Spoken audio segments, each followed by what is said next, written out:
بسم اللہ الرحمن الرحیم۔ بیماری کا بہترین علاج۔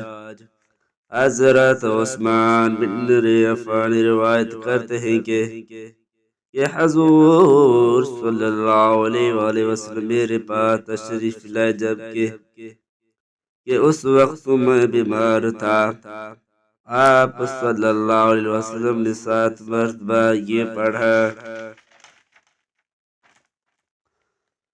أعيذك بالله الأحد الصمد الذي لم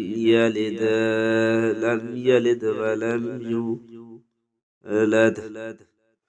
میں تمہیں اللہ تعالیٰ کی پناہ میں دیتا ہوں جو یکتا بے نیاز ہے، اس نے کسی کو جانا ہے اور نہ کسی کو وہ جانے گا۔ وَلَمْ يُولَدْ وَلَمْ يَكُنْ لَهُ كُفُوًا أَحَدٌ مِّن شَرِّ مَا تَجِدُ، اور نہ ہی ذات صفات میں کوئی ان جیسا ہے ہر اس تکلیف کے شر سے تجھے لاحق ہے۔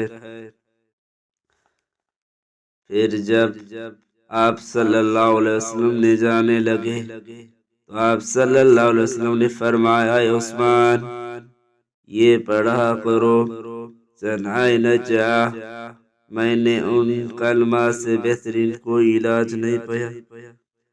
ویڈیو اچھا لگے اور ایسی ویڈیو آئندہ دیکھنے کے لیے سبسکرائب اور لائک کریں اس ویڈیو کو۔